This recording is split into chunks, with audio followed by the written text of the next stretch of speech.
Salut à tous, c'est l'Arithmétique, j'espère que vous allez bien. Aujourd'hui, je vais parler d'un sujet qui fâche un peu. Le refus de certains joueurs d'origine africaine à jouer pour leur sélection d'origine. En général, on remarque que ce type de cas arrive lorsque les joueurs sont d'origine africaine. Je ne sais pas pour les autres continents, mais pour le continent africain, on remarque beaucoup ce problème-là. Vu que c'est en majorité les joueurs africains qui se retrouvent dans toute sélection. Et en général, ce type de joueurs-là sont des joueurs de classe mondiale. Et franchement, c'est déplorable pour le continent africain qui se sont mal aimés et fuient et puis délaissés, parce que c'est vraiment terrible. Mais là n'est pas le problème, puisque cela est pour diverses raisons, puisque dans la majeure partie des cas, ce sont des enfants issus des enfants qui sont nés sur le territoire européen ou dans d'autres territoires qui n'ont quasiment jamais vu l'Afrique. Pour certains, mais pour d'autres qui sont nés ici, mais comme ayant débuté le football assez jeune, ils ont été recrutés, tel le cas de Ansu Fati qui est né en Afrique, mais finalement qui joue pour la sélection espagnole. Donc, il y a plusieurs cas de figure. Moi, aujourd'hui, je ne veux pas rentrer dans ces détails-là, puisqu'il y a plusieurs cas de figure, il y a plein de choses peuvent se justifier ou ne pas se justifier. Il n'y a pas de souci à ce niveau-là. Ce que moi j'aimerais dire dans cette vidéo, c'est est-ce que le fait que les nations africaines leur fassent la courbette à ce type de joueurs-là, est-ce que cela est vraiment nécessaire de nos jours? Nous avons vu le cas de la Côte d'Ivoire, en Côte d'Ivoire, nous avons des joueurs tels que Wesley Fofana, qui sont ivoiriens d'origine, qui ne sont pas là. Nous avons Seko Fofana qui a refusé de venir jouer pour la sélection. Nous avons Zara qui a eu une histoire assez complexe. Nous ne connaissons pas tous les royaumes de cette histoire, mais il ne semblait pas vouloir venir jouer pour la sélection.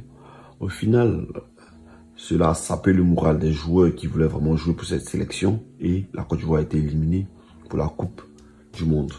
Même s'il y avait encore un match, mais franchement, je pense que avec tout cet effectif-là, la Côte d'Ivoire a plus de chances de vraiment postuler à cette Coupe du Monde. Donc, est-ce que cela en vaut vraiment la peine de miser sur ce type de joueurs? Moi, aujourd'hui, je pense que non. Et nous devons suivre l'exemple de l'Algérie. Lorsque Andy Delors a vu qu'il ne pouvait plus être sélectionné, ou ne pouvait quasiment pas être sélectionné en équipe de France, il s'est replié vers l'Algérie. L'Algérie lui a ouvert la portière, ses portes. Malheureusement, il a trahi l'Algérie car il a priorisé son club par rapport à l'Algérie. Même si pour des raisons de contrat, il ne devait pas venir maintenant, mais il fallait qu'il démontre qu'il voulait vraiment jouer pour l'Algérie. Mais lui a préféré son statut en club plus qu'en Algérie, et directement le coach a décidé de ne plus le sélectionner. Et je pense que cet exemple-là est à suivre pour les nations africaines noires. Je pense qu'il est important de se faire respecter. Les sélections ne sont pas des endroits où on vient s'amuser, où on vient parce qu'on n'a pas d'autres opportunités et puis on vient faire ce qu'on peut. Non, la sélection, c'est le cœur, c'est le maillot, c'est l'amour du pays. C'est plein de choses qui sont des valeurs.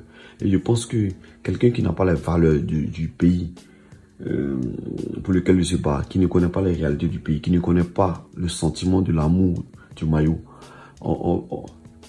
il est difficile pour lui de ressentir la sensation que les personnes qui vivent dans le pays ressentent en fait.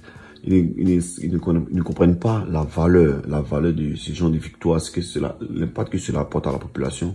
Ils ne comprennent pas tous ces enjeux-là. Ils pensent qu'ils viennent jouer au foot, viennent prendre du plaisir et rentrer chez eux. Je pense que ça devrait cesser maintenant. Les nations africaines doivent se donner de la valeur, doivent se donner de la contenance et refuser et ne pas insister, ne pas faire la courbette derrière ce type de joueur, rester digne, rester fier et ne plus se rabaisser pour ce type de joueur. Si un binational est contacté une fois, qui refuse direct, on le supprime de la liste et il ne devra plus jamais être contacté par le pays, même en cas de difficulté. Même s'il veut revenir, cela ne doit plus jamais être accepté. On accorde le bénéfice du doute à des personnes qui n'ont pas encore accepté, qui n'ont pas encore à qui on n'a pas encore fait des propositions. Mais une fois qu'une proposition a été faite, qu'elle a été refusée ou mise en stand-by, c'est que la personne n'est pas intéressée par le pays pour se battre pour la nation. Il n'y a pas à réfléchir lorsqu'on parle de nation. Il n'y a pas à réfléchir. Mettre les choses en stand-by, soit tu fais, soit tu ne le fais pas. Parce que on remarque que lorsque les pays européens leur donnent des opportunités, ils acceptent sans réfléchir. Pourquoi ne pas accepter aussi rapidement pour les pays africains? Donc, je pense que cette question-là doit rester aussi ferme et ne pas tergiverser. On l'appelle une fois qu'il veut réfléchir, une fois qu'il dit de patienter, on lui bloque les portes de la sélection africaine et on passe à autre chose. Allez, merci si vous avez apprécié la vidéo, abonnez-vous à la chaîne, on est ensemble tous.